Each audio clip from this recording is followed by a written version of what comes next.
Así es, y hace unos días se puso en agenda lo que tiene que ver con las falsas denuncias. Pero nosotros lo escuchamos, lo vimos en los diarios, lo vimos en los portales, en las redes sociales. Pero lo que estábamos charlando recién con María Soledad Farola, que es nuestra invitada del día de hoy, especialista en Derecho Civil, Derecho de Familia y Sucesiones, es que ya es una ley...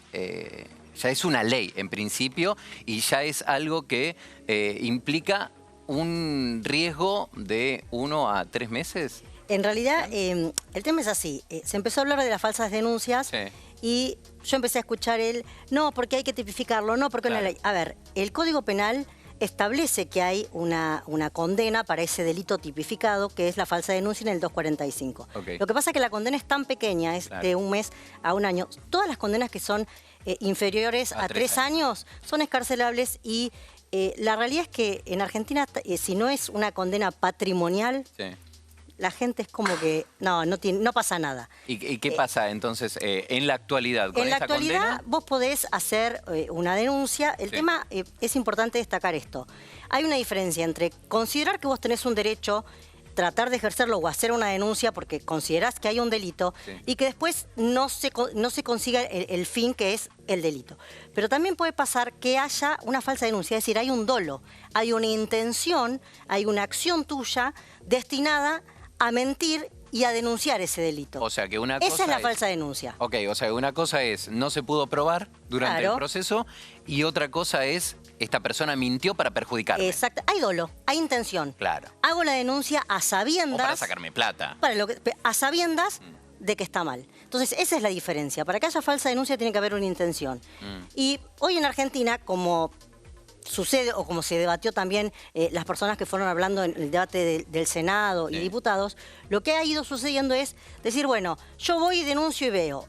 Eso es diferente a hacer la falsa denuncia. La falsa denuncia es cuando yo hago acciones y miento intencionalmente. Me siento ante un organismo público y digo, tal persona abusó, tal persona...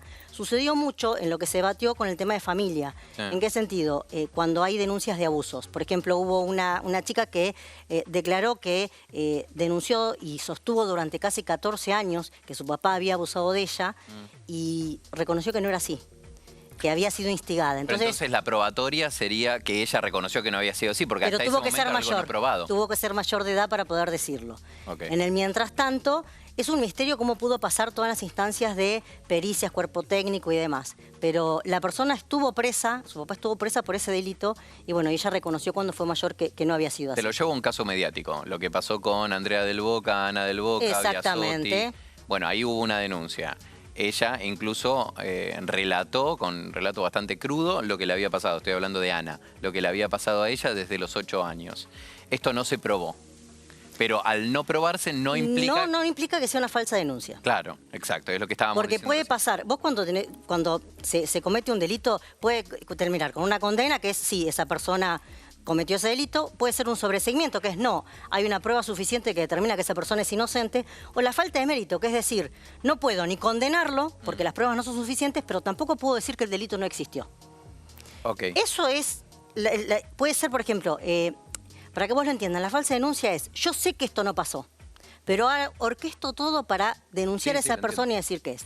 Y ojo, otra cosa que es importante, ha sucedido, y he tenido casos, que el delito existe. Es decir, existe, por ejemplo, el abuso, por decirlo, existe el abuso, pero no es la persona que se imputa la responsable de ese delito. Entonces es muy finito. El caso sería, hay una niña que considera que la persona que la bañaba le realizaba manoseo, entonces la mamá, para proteger a su pareja en ese momento, hizo toda una, podríamos decir, recuerdos implantados. Entonces la niña siempre sostuvo que era su papá y no la pareja que ella tenía en ese momento. Entonces ahí podrías denunciar por falsa denuncia. En realidad puedes denunciar por falsa denuncia a la mamá. Claro. Porque la niña en realidad sufrió el delito. El delito existió. Pero la persona que se imputó era diferente a la que tendría que haber sido imputada. Que puede haber sido esto el caso de lo de Ana. La verdad que no sabemos. Yo por lo que estuve, la causa no la vi, pero digamos, lo que vamos viendo, lo que vamos escuchando, puede haber existido delito. A ver, hay cuerpo técnico importante que refrendó los dichos de la niña. Entonces, no podemos dejar de escuchar nunca al niño. Nunca. para mí es fundamental. De hecho, por ejemplo, yo ahora tengo un viaje y el nene es fundamental que se ha escuchado.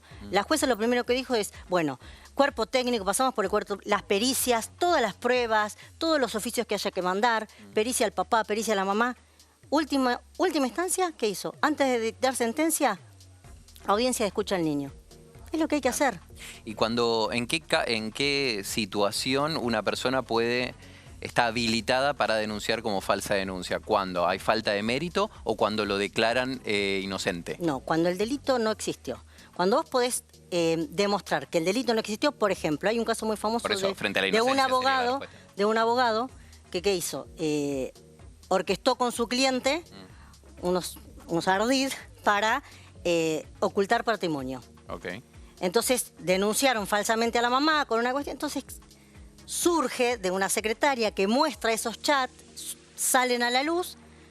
Entonces ahí hay un ardid y vos podés demostrar que es falsa la denuncia. ¿Por qué? Porque la mamá demostró que su ex marido con el abogado habían orquestado y habían armado una probatoria para perjudicarla. Claro. Por eso es importante que el delito sea tipificado con una condena un poco mayor. Porque yo si no voy y me siento, me hostigó, me abusó. Bueno, si no pasa nada, no pasa nada.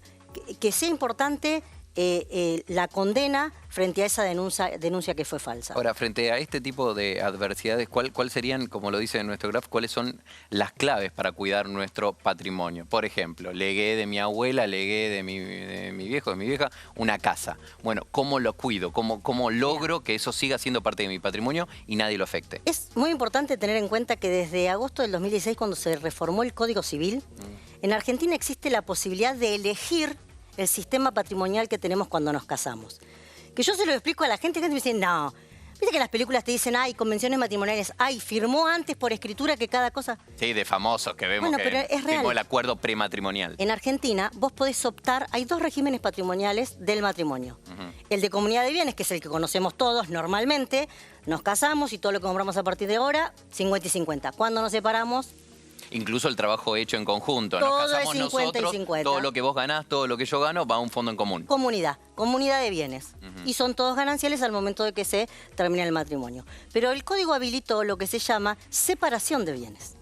Vos podés optar por escritura pública, previo al matrimonio, por la separación de bienes. ¿Qué establece eso? Es una convención en la cual decimos, lo tuyo es tuyo, lo mío es mío. Nos casamos, pero vamos a seguir con lo tuyo es tuyo, lo mío es mío. Entonces, el día que nos separamos, lo que yo produje, lo que yo puse a mi nombre, es mío. Y lo otro es tuyo. Ahora, lo único que garantiza es mínimo que te pide, es decir, las cosas comunes. Porque, a ver, hay gente que se ha puesto de acuerdo y dice, bueno, pagás vos la luz, yo el gas, vos... Como en toda casa. Como en toda casa. Lo que pasa es que, mientras nos llevamos bien... Está todo bien. Todo está bárbaro. Claro. El tema está cuando no nos llevamos tan bien o cuando hay rispidezes en la pareja. Entonces, ¿por qué si yo gano 100 y vos ganás...? En Argentina está previsto, no se usa. Este contrato prematrimonial sí puede lograr una rispidez previo al casamiento. Porque vos podés decir, che, ¿tanto desconfías de mí? A ver, es una opción que te da el código de decir, nos casamos, si querés hacemos la comunidad de bienes, que es por defecto, o sea, cuando vos te casas y no manifestás nada, es comunidad de bienes.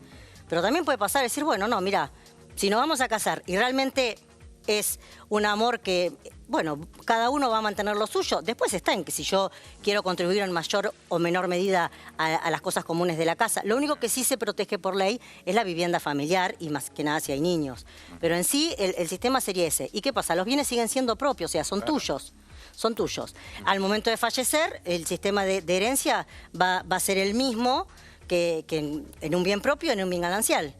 Y ahora hay la última, pero con esto que acabas de tocar como sucesión, ¿hay alguna forma de decir un padre quiere dejarle esto puntualmente esta casa a este hijo? Mira, el tema es así. La ley prevé que hay un porcentaje que vos podés disponer libremente. Ok, ¿cuánto es ese porcentaje? Es 1/3. Ok. El resto es indisponible, es decir, es para los herederos forzosos, hijos y esposas si hay. Sí o sí. Sí o sí.